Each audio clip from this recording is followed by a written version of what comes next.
There are just three basic signs to denote what happened to an organism in an ecosystem. Is that got to now? So we use three basic signs to represent what happened to an organism in an ecosystem.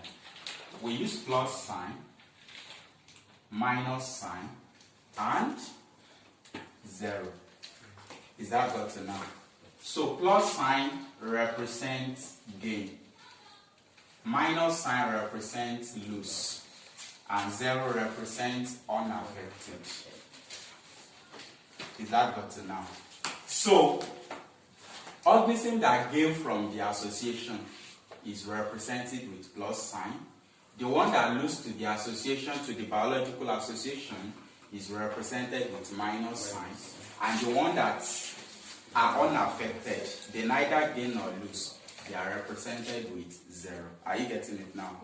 Now, based on this, we have, I told you biological association is just a relationship between pairs of organisms in an ecosystem, right? So, based on what happens to organism, we can have combinations of these signs. We can have plus plus, plus minus, plus zero, minus minus, minus minus, minus zero. Are you getting it now?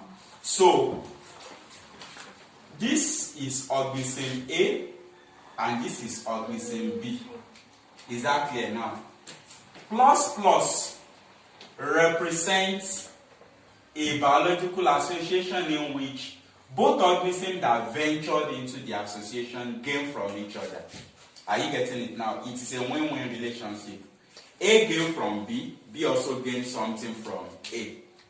Plus minus, one organism gain, the other lose. Plus zero, one organism gain, the other is not affected.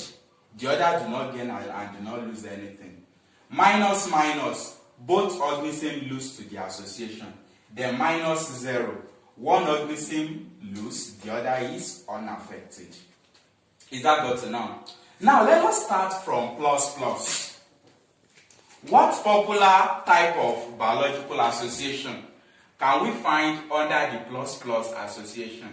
Are you getting it now? We have what we call symbiosis. Symbiosis is also called mutualism. What do I call it? Symbiosis or mutualism. What is symbiosis all about? It is a biological association in which both organisms that ventured into the association gain from each other. Is that got to now? Let me quickly explain that. We have three, let me give examples. We have three popular examples here. The first example I will be talking about is the biological association between cattle egrets and cattle. What are cattle egrets? What are cattle? Are you getting it now? The belts that move around with cows on the feed. Are you getting it now? They are called cattle egrets. Those white birds that move around with cows are called cattle egrets. Is that got to now? So then, now, how is their relationship mutualistic? Now, this is what happened. Look at this. Let's say, let me just give you a rough sketch of a cow. This is a cow.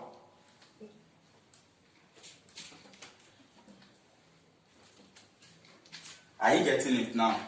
So, this is a cow. Their body may sometimes be occupied with sticks. I mean the ectoparasites that suck blood of cattle from outside. Are you getting it now? So, cattle may sometimes be infected with ticks. And once ticks are present on the body of cattle, they start sucking cattle's blood until they eventually kill the cow. Are you getting it now? Now, do you now know what cattle egrets do? to help the cow. Once cattle egrets land on the cattle egrets will be pecking on those sticks. Is that got to now? So, to cattle egrets, the ticks are serving as its food. To cow, the cow is getting relieved. You do not understand it. Let's say the total number of ticks sucking blood from the cattle are 100. From the cow are 100. Are you getting it now? And by the time cattle egrets landed on the cattle egrets were able to peck 90 out of them. How many ticks do we have left? 10. Just 10. Are you getting it now? Will you now compare the effects, the damage that will be caused by 100 ticks with the one that will be caused by just 10 ticks? Are you getting it now? In fact, sometimes the cattle egret may exhaust all the tick on the body of cattle. You know, as the cattle egret are pecking on the tick, it is obtaining its food. The tick are serving as food to cattle egrets. And as the tick population are getting reduced, the cattle are getting relieved. You can see it is a win-win situation. The cattle is winning by getting relieved. The cattle egret is also winning by getting its food. Is that got to now? That is the first example I will be giving to you under symbiosis or mutualism. Another example I want to quickly explain in the next couple of minutes is the biological association between nitrogen-fixing bacteria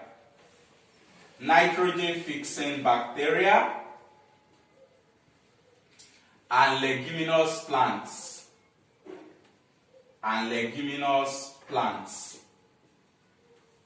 The name given to this nitrogen-fixing bacteria is Rhizobium leguminosarium. Are you getting it now? So, how does Rhizobium leguminosarium help leguminous plants? Generally, leguminous plants need nitrogen to survive. Nitrogen is one of their major nutrients they needed to survive. Are you getting it now? Popular examples of leguminous plants you can think about is these your soya beans and the likes. Those are leguminous plants. Are you getting it now? So, inside the root node, you know the root is the part of plant below the soil, isn't it? Inside the root node of leguminous plants, that is where you can find this Rhizobium leguminosarium. The rhizobium lives inside the root node of the leguminous plants and helps the leguminous plant to obtain nitrogen directly from the soil. The rhizobium is able to fix nitrogen directly from the soil into the plants. I hope you are getting it. Now, as the rhizobium is fixing nitrogen into leguminous plants is gaining. And as it is the root node of leguminous plants that actually serve as shelter for the Rhizobium leguminosarium. Is that got to now? So, the Rhizobium leguminosarium is providing the nutrients needed by the leguminous plant, while the leguminous plant is providing the shelter needed by Rhizobium leguminosarium. You can see the Rhizobium is winning, the leguminous plant is winning. And leaching is a biological association between algae and fungi. Are you getting it now? This is also an example of mutualism. Move to the second one. We have plus-minus biological association. Under this, we have two types of biological association. We can have what we call predation, and we can have what we call parasitism. Predation and parasitism. Now, both predation and parasitism, they are plus-minus biological association. In predation, It is an association between a predator versus prey. In parasitism, it is an association between parasites versus hosts. Are you getting it now? So in predation, the predator is the one that gains, the prey lose. In parasitism, the parasite gain, the host suffer. Try and get it better. What's an example of predation? A lion and antelope relationship. The relationship between a lion and an antelope inside the jungle is an example of predation. You know, lion can just run after the antelope, kill the antelope, and use the antelope as its food. The lion that is using the antelope as its food is the predator. Are you getting it now? The antelope that is being eaten by the lion is the prey. The predator will kill rams or goats and use them as our food. You know we are gaining, but we are wasting the life of all these animals. Is that got it now? So, but in the case of parasitism, a parasite is a very small organism. It might be the one living inside the organism or the one living outside the organism. The one living inside the organism are called endoparasites, while the one outside are ectoparasites. Are you getting it now? That try and exploit something from the host. Just like the example of tick versus cattle we stated under mutualism. You know, by the time you have so many tick on the body of cattle, the tick is sucking blood from cattle. The tick is gaining, the cattle is losing. How is the cattle losing? It is losing its blood. Are you getting it now? So, those type of biological association, they are known as what? Parasitism. And it's a plus-minus biological association. I stumbled on one WAEC questions that ask students to distinguish between predation and parasitism. Are you getting it now? They ask to give similarity and a difference between predation and parasitism. The prominent similarity between predation and parasitism is that both predation and parasitism are plus-minus biological association. An organism has to gain, the other has to lose. Is that got to now? But the difference between them is that in predation, the predator that gains from the association is a bigger organism. Are you getting it now? It's always bigger or stronger than the prey. Don't let me limit it to size now. Because if I will have to limit it to size, it means cow should not be our prey.